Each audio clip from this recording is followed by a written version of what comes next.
Hello, my name's Audrey Scanlan. I'm the Bishop of the Episcopal Diocese of Central Pennsylvania, and joining me for our Friday video is the Right Reverend Kevin Nichols, who is the bishop for now of the Diocese of Bethlehem, as we look forward to becoming the Diocese of the Susquehanna, beginning in January 2026.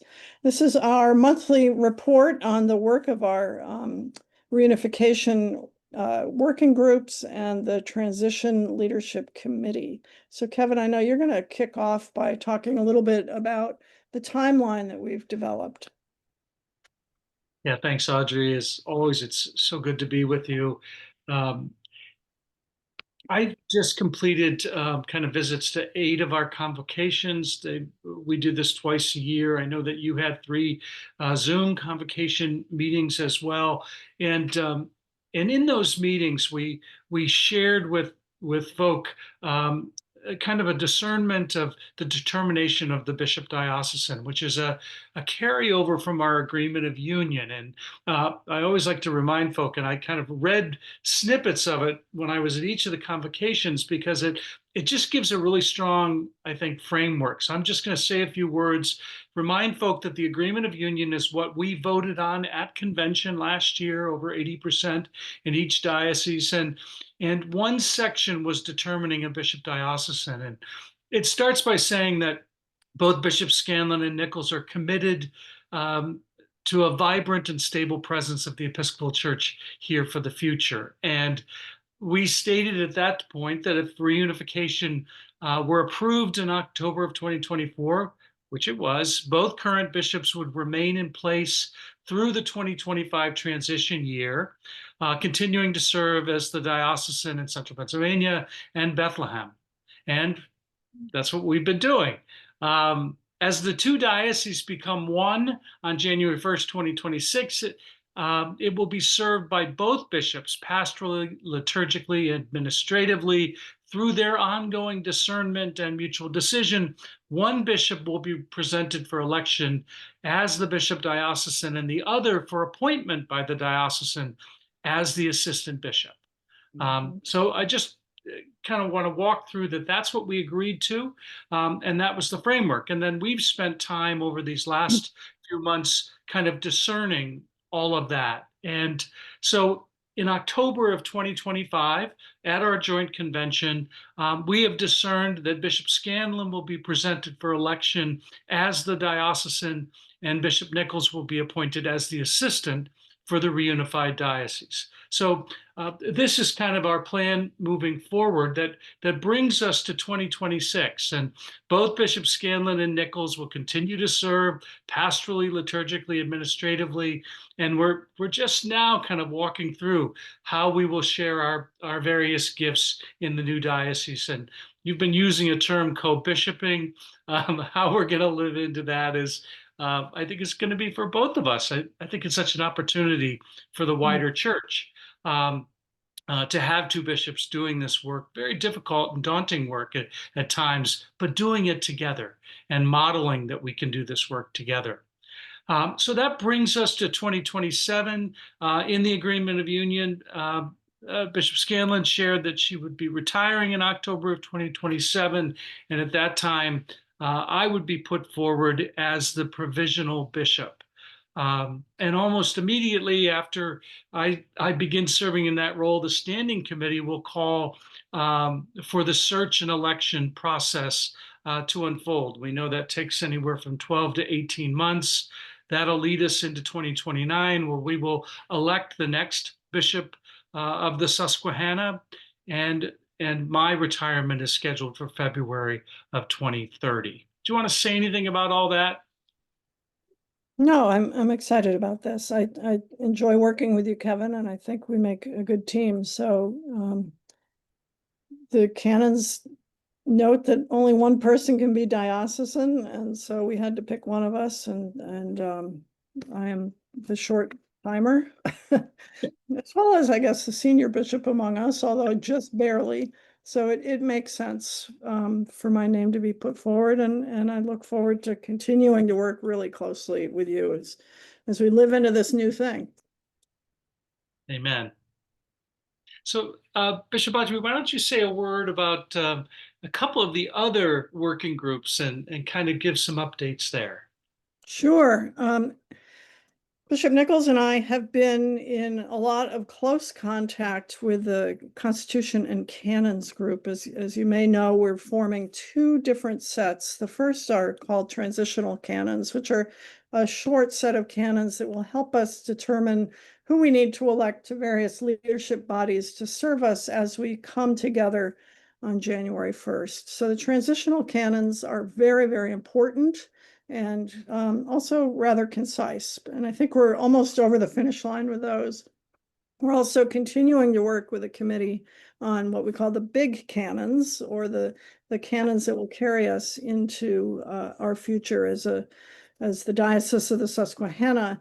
And those, you and I will be continuing to work with the chancellors and with the committee on those.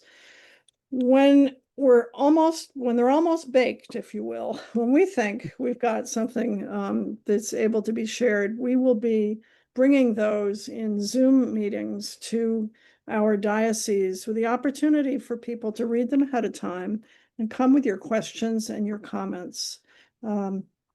We've been working really hard to get them to as final a state as we can, but we also really look forward to hearing the response of the people who will be voting on them in the fall. So that's a very large piece of work, and really grateful to Melinda Artman and Grant Ambrose, who have been leading the work on that working group. Finally, there's another working group with a really scary title. It's called Legal. And they've got a lot of work that they're doing. They talked with us this week at our meeting about they've engaged an attorney to assist them in what they think the best approach to our work together is a merger. So the attorney is working with them to prepare the documents that we need to take to both the Attorney General's office and the Orphan Court to give their blessing on the creation of the Diocese of the Susquehanna.